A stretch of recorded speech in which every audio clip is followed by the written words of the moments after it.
a hell of a group. How are you? Pleasure. See you, yes. These are the greatest executives in the country, of the world. Nice to see you. It's a great honor.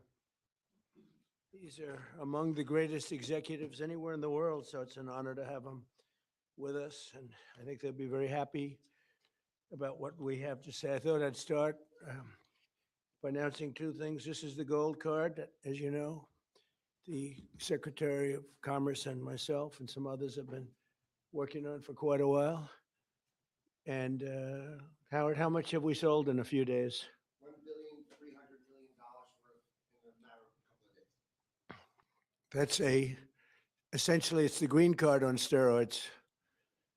And it's a pathway. And it's been an amazing thing. And as you know, millions of people pour into our country from the border.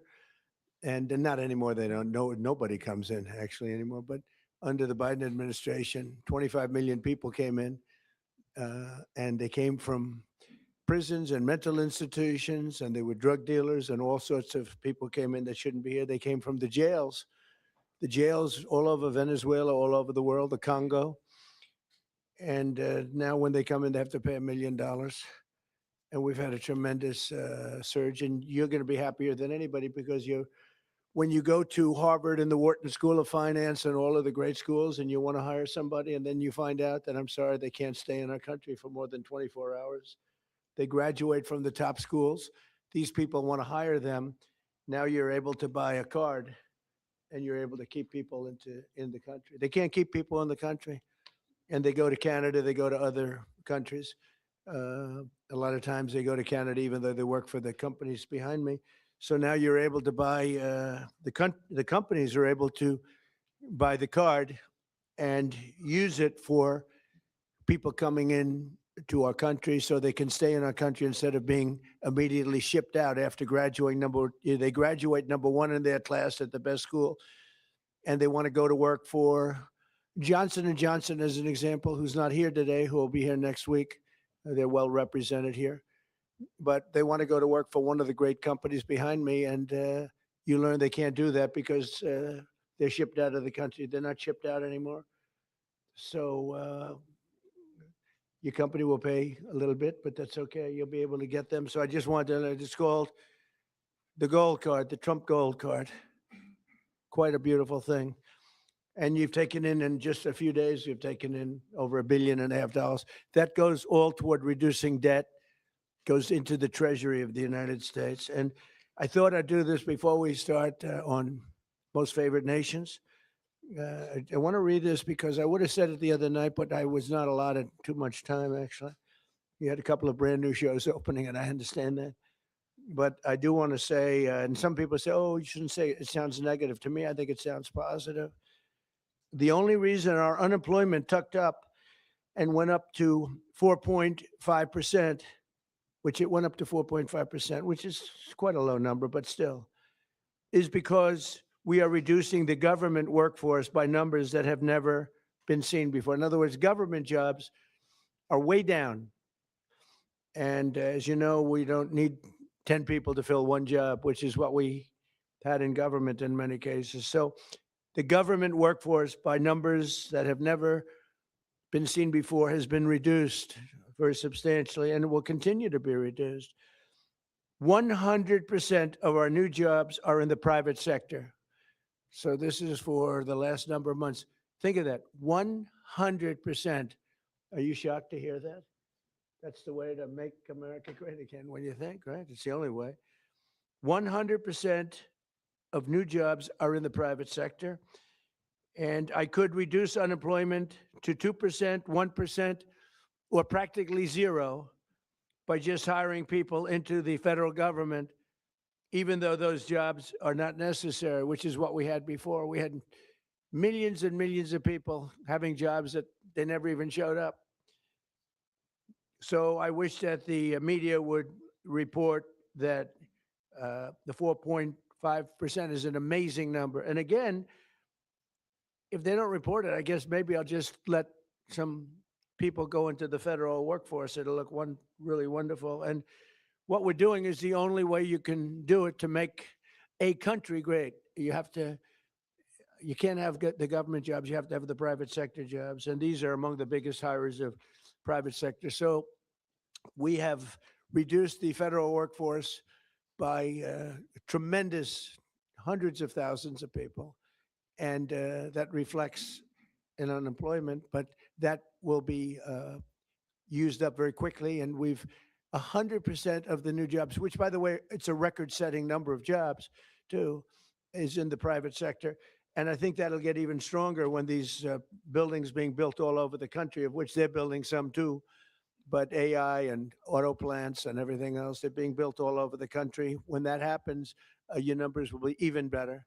But I would like you to report it the way it is. We don't do the federal workforce jobs. We're reducing that very substantially. I'm thrilled to be joined by the leaders of 9 of the world's largest pharmaceutical manufacturers, all very big names, celebrities in their own right, very, very powerful people. And they head some of the most admired companies anywhere in the world. It's a great group. To announce that they've agreed to offer many of their flagship drugs, really all of their flagship drugs, at heavily discounted, most favored nations prices. In other words, whatever the drug sells for over the world, in the world, whatever the lowest number is, if it's Germany, if it's in UK, anywhere, we will match that price. Right now, sometimes it's 10 times higher. We've been laughed at and scoffed at for years, In fact, I was going to do it in my first term, but unfortunately, with the advent of COVID, as you would say, it was not, I don't think it was a very good time to be hitting up Spain, Italy, France, but now we're doing it.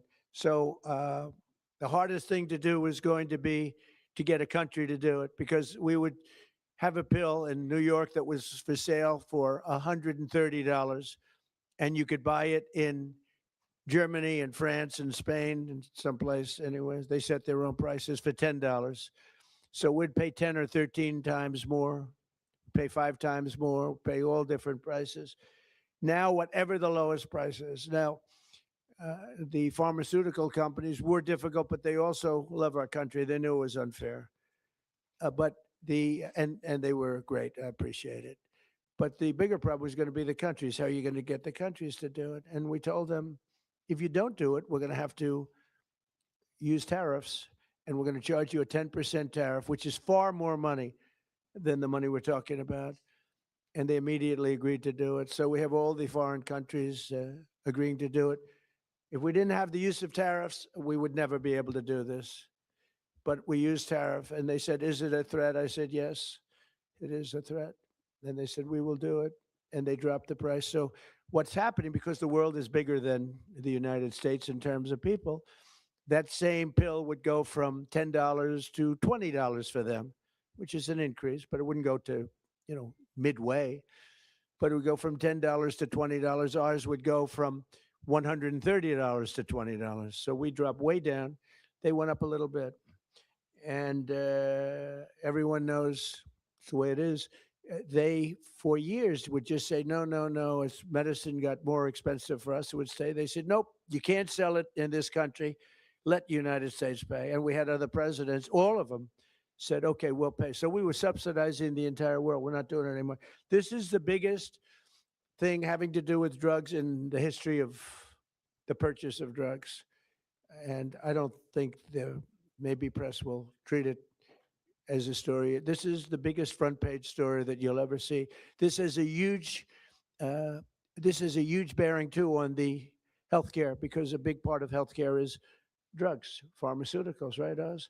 And this will have a tremendous impact on the reduction of healthcare. The biggest impact is going to be that the money should be paid not to the insurance companies, directly to the people, and the people will buy their own health care. So we're going to be working that. The problem is that the Democrats are very much controlled by the insurance companies that make all that money, but we're not going to let that happen. Starting next year, American drug prices will come down fast and furious, and will soon be among the lowest in the developed world. So in other words, whatever the lowest price for a certain drug, of which these companies make much of it, whatever the lowest price is, that price will come down to that price. So we will get the lowest price anywhere in the world. If they're lower in England than they are in Germany, we take the England price. As of today, 14 out of 17 largest pharmaceutical companies have now agreed. 14 out of 17. Oh, those three no, they're in deep trouble. But actually, they've agreed because I think those three companies are coming in at a different time next week.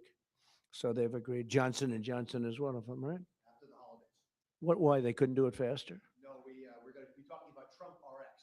Oh, okay. Trump RX. Trump RX is doing well.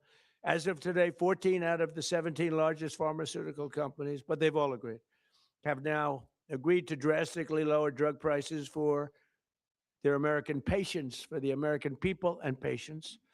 This represents the greatest victory for patient affordability in the history of American healthcare by far. And every single American will benefit. So this is the biggest thing ever to happen on drug pricing and on healthcare. This will have a tremendous impact on healthcare itself. I want to thank Sanofi CEO Paul Hudson. Paul? Hi, Paul. I hope they have you in some order. I'll be checking. Better go, yes. Okay, well, we'll do the best we can. Thank you, Paul. Great company, by the way. Novartis CEO Vas Narasimhan. Thank you very much, Vas. Great job. Genentech CEO Ashley Megaragri. Where are you, Ashley? How are you? Hi. Thank you very much. Great companies. Behringer Inc. President John Michael Bors. John Michael, thank you very much. Gilead CEO Dan O'Day. Dan? Thank you, Dan. Great job. It's a good company. Bristol Myers Squibb Executive Vice President Carrie Gallman. Carrie? Thank you. GSK CEO Emma Wormsley. Emma? Thank you very much, Emma. Great job. Merck CEO Rob Davis. Great company. Thank you. Great company. How long have you been CEO? Almost 5 years. Very good. You're doing a good job. And Amgen Executive Vice President and CFO Peter Griffith. Peter? Thank you, Peter. Thank you very much. You okay? Fake news. We want you to be healthy. Are you all right? The camera's not okay, but she's okay. That's more important. We have good medicine for you. If you need some medicine, one of them can take good care of it. We're also joined by Secretaries Robert F. Kennedy Jr., Howard Lutnick, ambassador, and really some incredible ambassadors. Administrator of the Centers for Medicare and Medicaid Services, Dr. Mehmet Oz, and the FDA Commissioner, Marty McCary. They're doing a phenomenal job. Thank you. Thank you, fellas. Good job. For decades, Americans have been forced to pay the highest prices in the world for prescription drugs by far, not just a little bit. We were like a whipping post, the United States, and it's just been 4% of the world's population. We have 4% of the world's population, and consumers pay only 13% of all prescription drugs, yet pharmaceutical companies make 75% of their profits. Think of that. So we have 4% of the population, 13% of prescription drugs, and yet the people behind me, who are wonderful people, make 75% of their profits from the American customer. So they understood that better than anybody, that we have to do something. That's why I signed an executive order instructing my administration to do everything in its power to slash prescription drug prices for Americans while getting other countries to pay more. And we don't want more. We want this fair. We want to pay the same thing. They used to blame it, remember, on research and development. And I said, well, research and development for everybody. and everybody understood it. As a result, the United Kingdom's National Health Service agreed to pay the fair share for prescription drugs for the first time in 26 years. And we expect other countries in Europe will do the same. And if they don't, we're going to put tariffs on them and we'll get the same amount of money. Plus, we'll take a nice return on the money. We signed historic agreements with Pfizer, Eli Lilly, AstraZeneca, Novo Nordisk, and EMD, Serrano, to reduce prices by 300, 400, 500, 600, and even 700%, and sometimes even more than that. I remember when I had a news conference in my first term, I was the first president that reduced prices from the beginning of my term to a year, from January to December, 0.25%. And I thought it was the greatest thing because it's the first one in 28 years. Now we're talking about numbers that are so incredible. 0.25%. Think of that. I was proud of it because it hadn't happened in 28 where drug prices went down. Well, now you're going to see numbers that nobody would believe possible. Think of that. 500, 600, 700, 800%. Today, we're building on these accomplishments. The companies assembled in this room have agreed to offer all of their drugs to Medicaid and most favored nations pricing. You're going to get most favored nations pricing, meaning they're going to pay our country the lowest price paid anywhere in the world. And they will list their most popular drugs on TrumpRx.gov. TrumpRx.gov. And I didn't name it that. Somebody named it that. And I guess they assumed that was, did you name it, Oz, or Bobby name it? We all named it together. Okay, well, I'm honored to have the name. And so far, that's turned out because the numbers are so incredible. It's an honor. And you're going to get massive discounts to all consumers. So massive discounts will be not even offered. It's just going to be a fact. All consumers will get massive discounts. That's TrumpRx.gov. Every new drug produced by these companies in the future will permanently be offered to American patients at most favored nation prices. You know, people used to talk about that for years, but nobody ever did anything about it. No other president did. And it wasn't easy, but it worked out great. And I'm so proud of the people behind me. As an example of the price reductions we have secured through these new agreements, Santa Fe will cut the cost of its blood thinner, Plavix, from $750 to less than $16. Wow. Where's Santa Fe? Where are you? What? That's incredible, huh? Could have gone to $17, maybe. That's amazing. And you're going to do tremendous business. You're going to do much more business. So that's coming from $750. Think of that, $750. And that's the number one blood thinner. I don't want to know about that. I take an aspirin. To less than $16. Think of that. Bristol Myers Squibb, great company, both great companies, will cut the price of HIV medication, Raytaz, from nearly $1,500, $1,500 to $217. And it will cut the cost of hepatitis B medication, Baraclude, from $1,400 to $413. Gilead will cut the hepatitis C medication, Epclusa, from nearly $25,000 to less than $2,500. And all prices are like that because we're bringing them down to the world's lowest price, everything.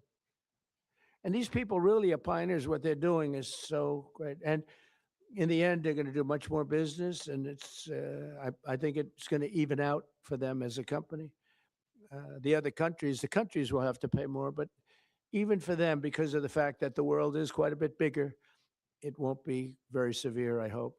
I also want to thank these companies and their incredible executives for their generous contribution to American national security, because it's really what it is. It's, to a large extent, national security. In addition, you can't continue to pay 13, 14 times more than other countries and think you're going to have security. Collectively, they will invest over $150 billion to build up domestic pharmaceutical manufacturing in America. They're going to be, because of tariffs, they're coming in. And I think because of the love of our country, and maybe because of the November 5th election, but because of tariffs, they're going to be coming in. They're building already.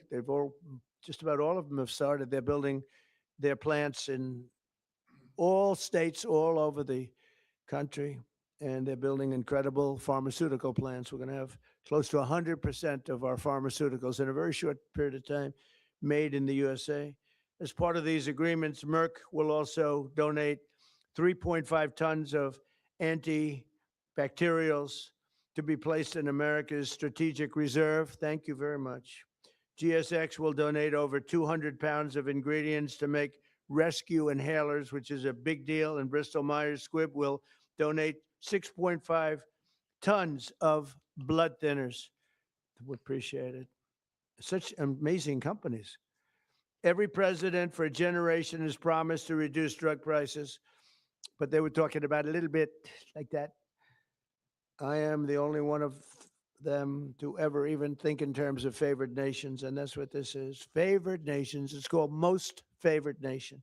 We are now a most favored nation.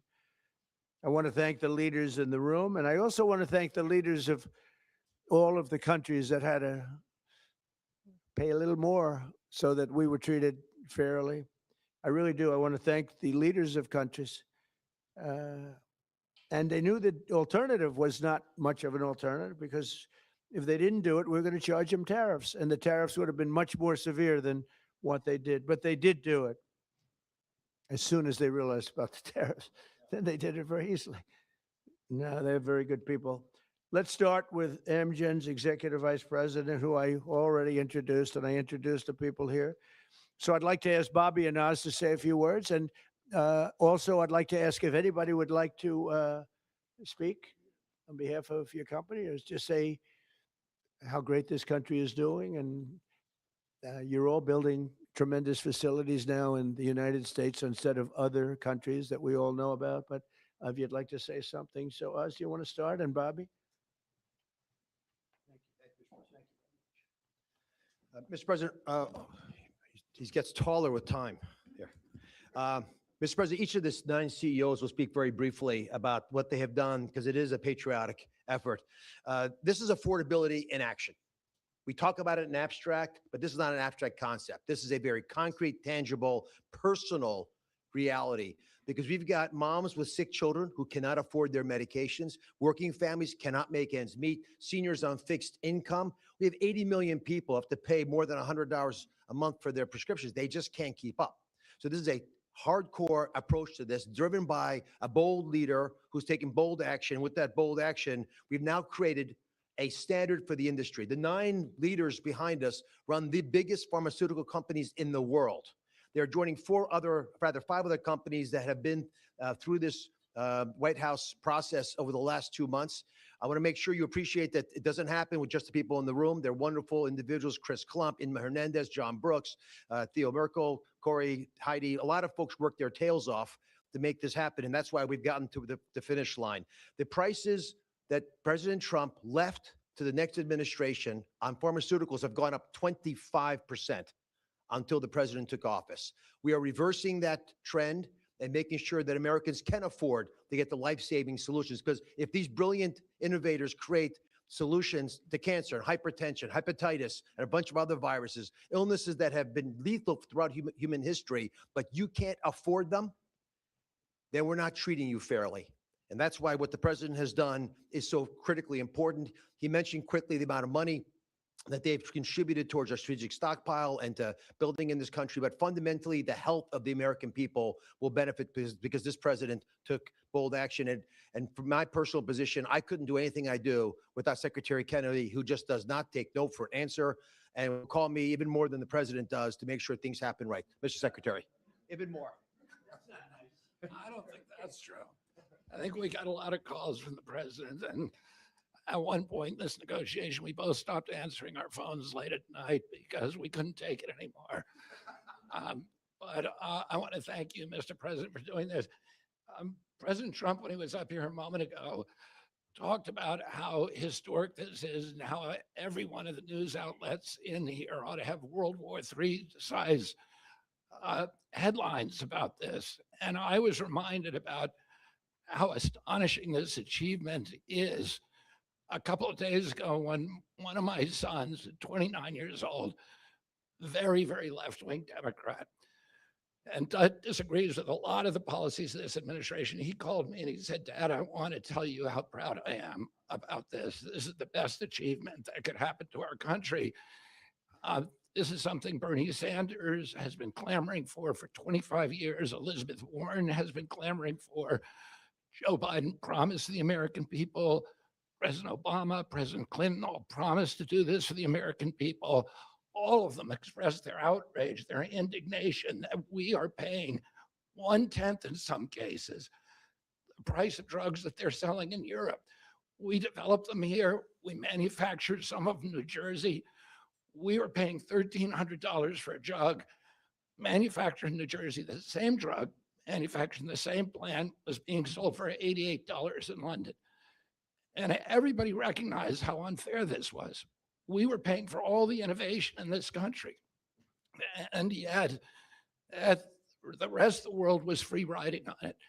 And President Trump told me and Dr. Oz at the beginning of this term, this is what I want you to do. And he leaned on us.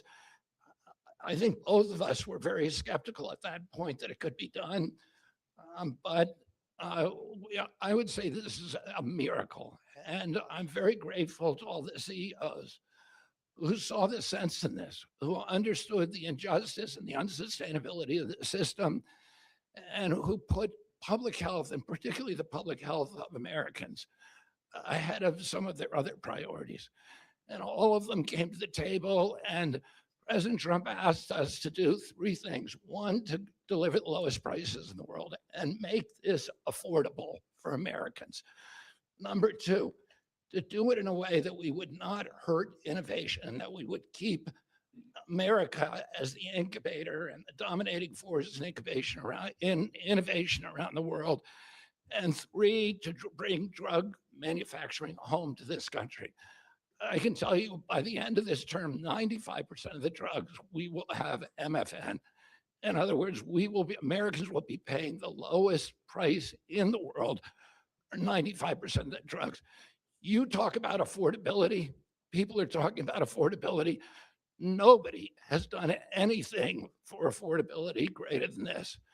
So I want to thank you, President Trump, for your leadership, for your vision, and for your relentless harassment of us to make sure this all got done. And I really want to just thank all of the CEOs, all these companies for coming to the table in good faith, working out a very, very pragmatic agreement that allows them to continue to do the innovation that is going to save lives and alleviate suffering around the world, and do it in a way that is more fair to the American people. Thank you.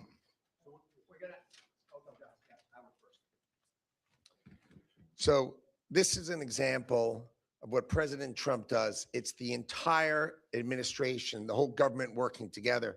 Bobby and I met at the beginning of the administration of how we could work together to bring drug prices down as the president instructed and bring manufacturing home. So they've said they're going to have 95% of the drugs be at the lowest price in the world. And when we walked in and the president walked in, we were making about 16% of our drugs were being made in America, right? And we are having hundreds, the people behind us are committed hundreds of billions of dollars to bring their manufacturing here and bring their research here. That employs Americans and keeps our drugs produced safely. You want to know when you take that drug is made in America, overseen by the FDA, and it is safe. So the president not only is driving prices down, he's doing a 1-2 punch of bringing production here. And the third thing he's doing is when you take that drug, you know it was made in America, protected by Americans, and it's safe. And I can't be more proud. I think this is the most impressive thing I've ever seen, because none of you, and even maybe even none of us, thought this was possible. Only President Trump, he knew it. He drove it and he has delivered it here today. And I can't be more proud to be standing next to him because this is delivering for America. We'll start with Amgen. It is alphabetical. If you'd like to say something, feel free to do that. They're all going to say something short, so go ahead. Good. Well, you go ahead. Yes, thank you, Mr. President. Please. Mr. President. To the podium. To the podium. Here we go. We're going to move it back up, get taller again. Mr. President, thank you for the opportunity to work with you to improve the affordability of medicines for American patients. Amgen recently launched Amgen Now, a direct-to-patient option for Repatha that cuts out PBM middlemen and significantly improves affordability for people who are uninsured, facing high out-of-pocket costs, or paying on their own. Repatha will also soon be added to TrumpRx.com. A US-based pioneer for more than 4 decades, we've invested more than $40 billion in US research and manufacturing since 2018, supported by pro-innovation policies that you've championed. Thank you again, Mr. President. We look forward to continuing to work together to deliver meaningful benefits and innovation for US patients.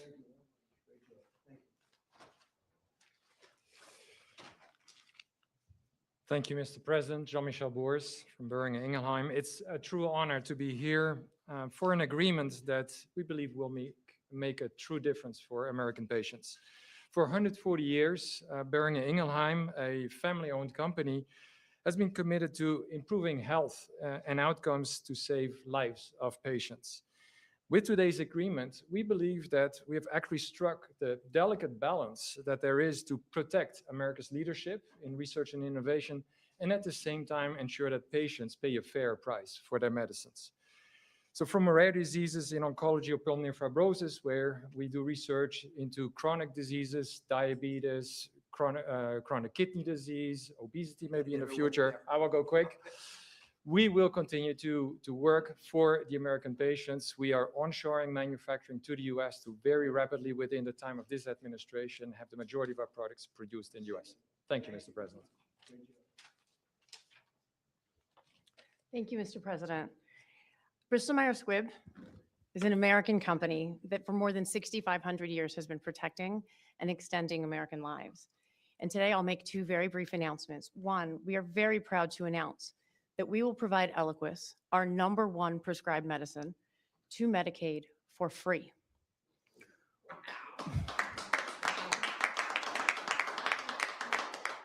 We're also answering the administration's calls, as the president said, to shore up the national medicine reserves by donating more than 6.5 tons of Eliquis. These actions build on BMS's commitment to invest $40 billion in the US in research and development and manufacturing. And these investments reflect our enduring commitment to work with the administration to improve patient lives. So thank you. Thank you. Thank you, Mr. President, for shining a light on the importance of our innovation and getting all countries to pay for this innovation. I'm proud to represent Genentech, America's first biotech company. We are offering our flu medicine, which is very important this year, given the severity of the flu, Xofluza, for $50 direct to patients, and that's a 70% price reduction, and that also will be available on TrumpRx. We're also very proud of our $50 billion investment in US manufacturing and new research labs. Our new facility in North Carolina will bring 11,000 jobs to America. These are important steps forward for Americans and also for patients. Thank you very much. Thank you. Thank you, Mr. President, to you and the administration. I think this objective of achieving the commitment to affordability and future innovation is extraordinary. And let me just say that the company I represent, Gilead Sciences, the scientists reach for cures every day. In fact, they've come up with medicines that have cured both certain forms of hepatitis and also certain forms of blood cancer. And we just recently launched a new medicine that's only given twice a year to prevent HIV. And we're working with Secretary Kennedy and his entire team, as well as the State Department, as a part of your ex-US strategy to support ending the epidemic really during your term. And so we look forward to working with you on that. I've never been more optimistic about the innovation that exists across these companies and the impact this can have on America's health and economy. Thank you very much. Yeah, it literally prevents HIV almost 100% given twice a year. And so the America First State Department strategy, we've partnered with them, and we're also partnering with Secretary Kennedy and his team. Thank you very much. GSK cares deeply about improving the affordability of medicines, which is why today we're announcing for the 40 million Americans who live with asthma or COPD, we're going to be significantly lowering the cost of the medicines they rely on to breathe more easily every day. We're going to be going direct on 8 of our core medicines with deep discounts, and we're investing in American health security by donating the ingredients that go into rescue inhalers like this one so that people can access them when they need them. This triple win is on top of our commitment to invest $30 billion in American manufacturing, American research, American technology, and American talent. And all of this to do the right thing for American patients, whether that's John in North Carolina, who says he can now visit with his granddaughters without worrying whether will have to struggle for breath, or Marsha in Kentucky, who says if her asthma inhaler is cheaper, she can properly celebrate with her family this holidays. Mr. President, thank you so much for your ambition for American patients and for the partnership of all of your teams so we get ahead of disease together. Mr. President, as the others have said, I just want to say thank you for your leadership. I reflect on your goal of driving affordability and access to Americans, but equally getting prices up outside the United States, and we're 100% supportive of your actions. As many of the colleagues have talked about, I represent Merck, and we also are looking to what we can do on TrumpRx.gov. In addition to bringing in our diabetes drugs, one of the things I just wanted to highlight, we have a novel oral cardiovascular drug, which has an opportunity to meaningfully lower LDL and really still go after what is the leading cause of death in the United States, which is cardiovascular disease, kills 1 million people in the United States annually. And thanks to TrumpRx.com, you will not only be able to get this pill and have an easy to take pill, but it'll be easy to get and it'll be affordable. So I appreciate your leadership and look forward to continuing to partner with you. Thank you. Great company. Thank you very much. Mr. President, my name is Vas Narasimhan, CEO of Novartis. Novartis is a 250-year-old company, and today we're the global leader in bringing advanced technologies to patients in the United States around the world, technologies like radioligand therapies and cell and gene therapies. What I want to highlight to you is we're bringing the manufacturing of these technologies to the United States now. We've committed to build 9 new facilities. 7 of them we already have a groundbreaking for. Dr. Makari was with me in North Carolina. We were opening up 4 new plants. Our plan is to scale manufacturing here and ensure all our critical medicines, including these most advanced technologies, are made here in the United States for U.S. patients.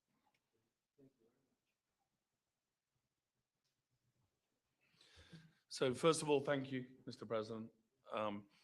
I think you've convened on an extremely important subject and made more progress than perhaps anybody ever thought was frankly possible.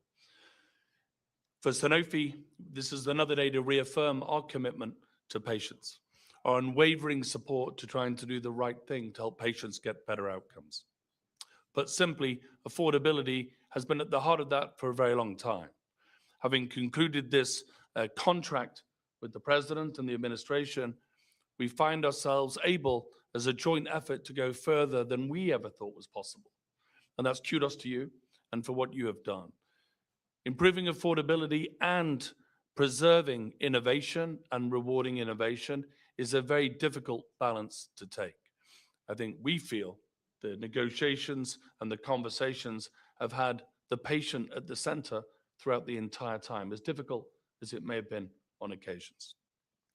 I think what many can learn from the way this was handled, put simply, is that when you bring industry and you bring government together with the spirit of doing the right thing for patients, it is almost limitless what can be achieved.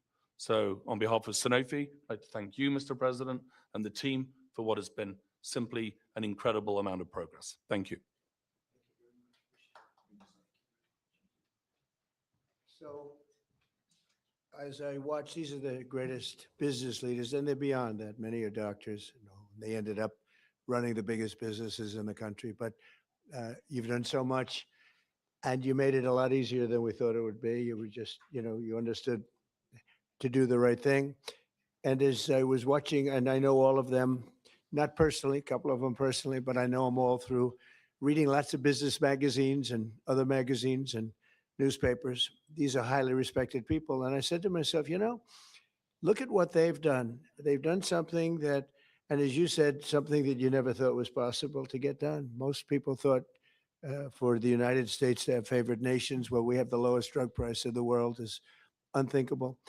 And I said to myself, we have a thing called the Unaffordable Care Act. It's unaffordable because the insurance companies make so much money, and the insurance companies totally control the Democrats.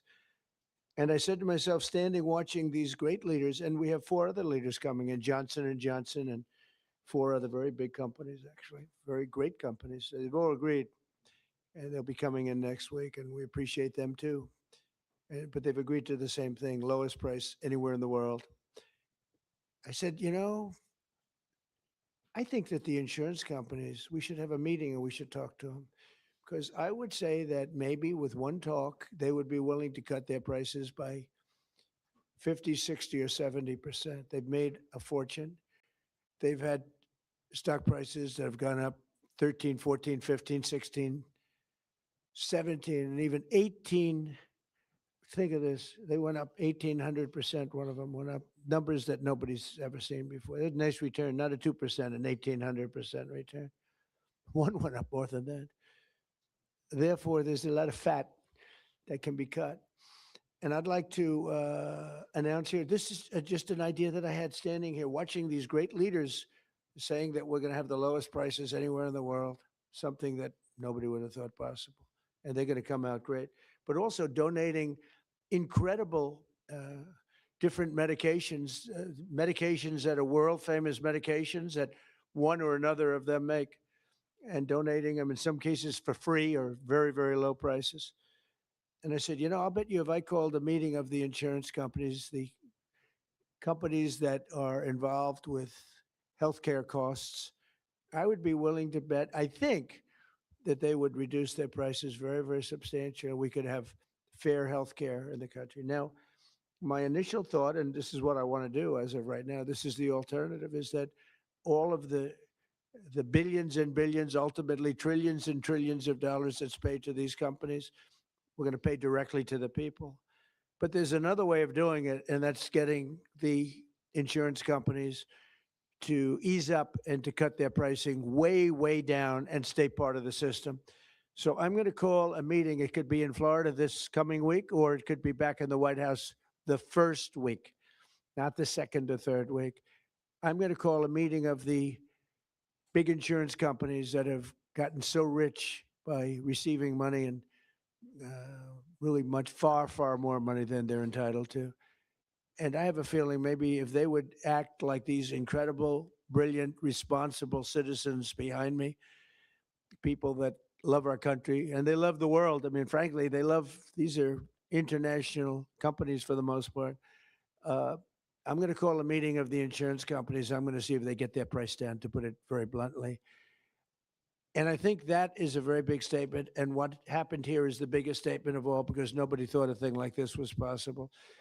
And I think based on that, I won't even take questions today, because there's no way I can take questions that are anywhere comparable to what you just witnessed. You just witnessed drug prices that will go down at levels never thought even possible, Marty, right? Never thought even possible. And I think that the second biggest part of this meeting is going to be the fact that I'm going to call in the insurance companies that are making so much money, and they have to make less, a lot less. And maybe we can have reasonable health care without having to cut them out and let it all go awry. So we're going to be calling a meeting. It'll be either in Florida or it'll be here the first week. And I'd prefer not talking and asking questions, only for the reason that this is such a big announcement, meaning what these people have said and what the other 4 companies are going to say, which is exactly the same thing. that I really don't want to soil it up by asking questions, even questions that are very fair questions that I'd love to answer. So I think we have to just stop right here. I really appreciate the fact that these companies came here. These, again, a lot of the media is not aware, not really cognizant of the people standing behind me. These are the biggest executives in the world. And what they're doing today is monumental. And I want to stand it on that. And I'll see you later if you'd like. But I don't want to be asking questions having to do with anything else. I do want you to remember what I said about the 4.5%.